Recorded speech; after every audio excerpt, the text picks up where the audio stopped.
I hadn't seen her in 5 months. Not because I didn't try, because they didn't let me. My daughter, Mira, my only child, was married into that family with smiles and promises. But when she stopped calling, when her replies turned to one-word echoes, I felt it in my chest like a slow bleed. So I stopped asking and started moving. When they finally agreed to let me visit, for her birthday, I came bearing sweets and silence. Smiled at the gate, nodded to the mother-in-law's cold glance, acted like the harmless old woman they believed I was. The first blow hit when I saw Mira. Thin. Not tired thin, starved thin. Eyes too big for her face, sleeves pulled too low for July. She didn't speak, only smiled, like her mouth had forgotten how to mean it. Her husband stood close, too close, watching her like she was a pet he forgot to feed. And then it happened. She bent forward to pour me tea. Her hand brushed mine. A folded note pressed into my palm. My breath caught, but I didn't look at it, not yet. I slipped it into my sorry pocket like it was nothing. We talked about the weather. Her mother-in-law ranted about vegetables. And when I stood to leave, Mira hugged me longer than she should have. That's when I felt something else. A small photo slipped between my shawl and mech. Quick, desperate. I left with a smile. My heart was burning. We weren't always strangers. When Mira was small, we were inseparable. I raised her alone. Her father left before she learned to walk. I taught her to ride a cycle, helped her with math, stitched every costume she ever wore.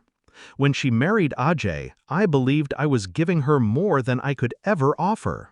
Their family looked respectable, wealthy, connected, but their silence was polished, and their cruelty wore silk. At home, I unfolded the note. One line, written in shaky Hindi. Help me, please. The photo was worse. It was of her back, purple welts in the shape of a belt, dated last week.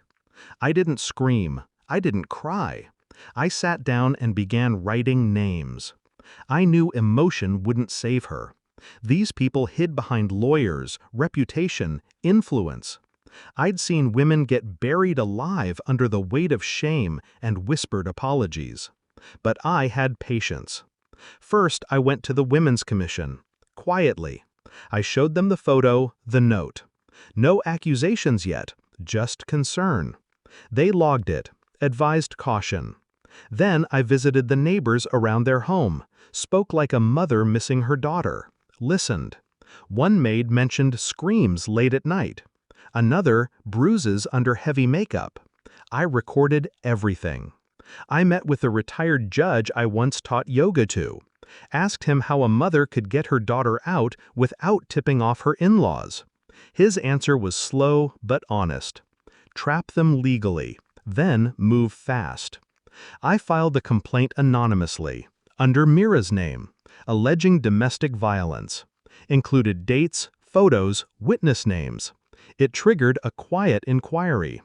Then I hired someone to follow Ajay, a journalist, young, angry, and hungry for truth. Within a week, he found Ajay at a hotel with another woman. Not once, not twice, 3 times.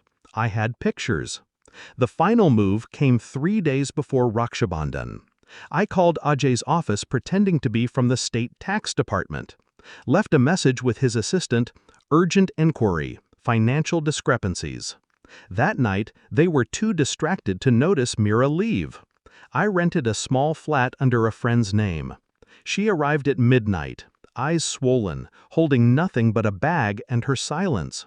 I wrapped her in a shawl, sat her down.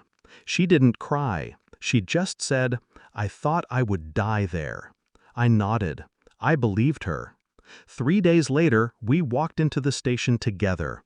Mira filed her own statement, this time not anonymous. I stood beside her as she detailed everything. The beatings, the threats, the control. The officer didn't blink when I handed him the evidence file. By morning, Ajay was in custody. His mother screamed about lies and shame, but the photos didn't lie. The bruises didn't lie, and the journalist's article went live the same day.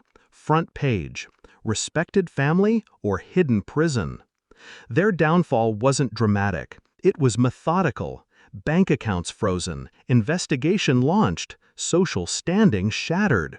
When Mira stood in court 2 weeks later, her voice didn't shake. She told the judge everything. And when they asked her if she had anything more to say, she simply turned to Ajay and said, "You underestimated how much my mother loved me." He didn't meet her eyes. Now we live quietly, just the two of us. I cook her favorite dal. She's gaining weight, sleeping longer, smiling with her eyes again. Sometimes she asks me how I stayed so calm, how I planned it all without breaking down.